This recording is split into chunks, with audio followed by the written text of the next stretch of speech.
Question आया हुआ है, इसको ज़रा नोट करें। Egdon Heath in Hardy's return of the native is the force that dwarfs and dominates everything else. Do you agree? What is the role of nature in the novel of the Hardy illustrate from the return of the native? Write short note on the significance of a heath, Eden heath and return of the native. अब यहाँ पे वो बताना ये चाह रहा है कि ये जो इगडन हीट है ये बेसिकली एक नेचर है और जो यहाँ पे आता है ये उसको मौत देती है। कुछ करैक्टर के लिए तो बहुत अच्छी प्लेस है, वो इसको एंजॉय करते हैं, लेकिन कुछ करैक्टर इसे मौत समझते हैं। Let's see. अच्छा जी, क्या कौन कौन सा करैक्टर है जिसको ये मौत देती है इगडन हीट? पहली तो बात है, इगडन हीथ जो है एक नेचर है, ठीक है, वो एक इलाका है और डेफिनेटली नेचर का पार्ट है। नेचर हार्डी के लिए हीलर सूथर नहीं है, कंफर्टर भी नहीं है, वो उसके दूसरा पहलू भी दिखाता है, डिस्ट्रक्टिव भी, टू डिमेंशन दिखाता है कि वो अगर अच्छी है तो कहीं कहीं वो बड़ी जालिम भी है नेचर। तो वो यहाँ पे वो बताता है कि Hardy treatment of nature is realistic and not spiritual. यहाँ पे आप बताएंगे कि हार्डी का कंसेप्ट जो है वो और है नेचर का। वो क्या कहता है कि नेचर का रियलिस्टिक वो फेस दिखाता है, नेचर डिस्ट्रक्टिव भी है। ईडन हीथ की फार्म में वो मौत देती है बहुत सारे कैरेक्टर को। किसको मौत दी उसने? मिसेस यू ब्राइट को उसने मौत दी, ठीक है। यू ब्राइट को क्लाइम यू ब्राइट को उसने अंधा किया, ब्लाइंड किया। यस्टेशिया वाई को उसने क्या दिया? यस्टेशिया वाई को उसने मौत दी, उसे डिस्टर्ब रखा, फिर उसको मौत दी।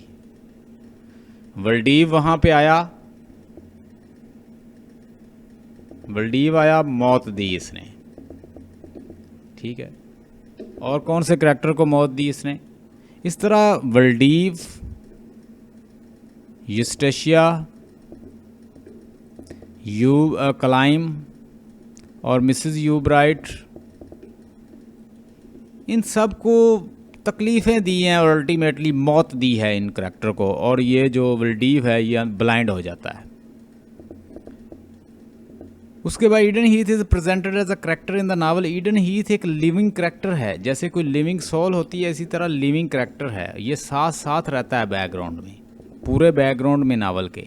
यूस्टेशिया डिसलाइक ईडन हीथ और इसको क्या समझती है, और ऐसे जैसे कोई मुंह उठा के देखती रहती है और परेशान रहती है, और बड़ी खूबसूरत है लेकिन वो परेशान है Eustacia. Clym, reddleman and Thomasin's liking of the Egdon Heath. अब ये जो करैक्टर हैं लाइक करते हैं, रिडलमैन भी लाइक करता है। इनके लिए ये इतनी ख़तरनाक नहीं है जितनी दूसरे करैक्टर जो इसको डिसलाइक करते हैं उनके लिए तो बहुत ही ख़तरनाक है। He is influence on the course of the nature event of the novel. Eden जो हीथ जो है इन्फ्लुएंस करती है करैक्टर को, हमने देखा। करैक्टर जो है क्लाइम यू ब्राइट जो है वो पेरिस से ईडन हीथ आता है और वापस नहीं जाता, ठीक है। बहुत सारे करैक्टर को ये इन्फ्लुएंस करती है, थॉमसन, रिडलमैन और ये सारे करैक्टर जो हैं वो इससे इन्फ्लुएंस हैं। Death of Mrs Yeobright, Eustacia and Wildeve are the role of the returns of the natives. ये ईडन हीथ किस किस को मौत दे रही है ये आपने 1 बाय 1 बताना है और ये पूरा सीन भी बता देना है। यू ब्राइट को मौत दी, यूस्टेशिया को मौत दी, कैसे मौत दी सारा सीन लिख देना। वल्डीव को कैसे मौत दी सारा बता देना, तो ये अच्छे खासे पॉइंट बन जाएंगे।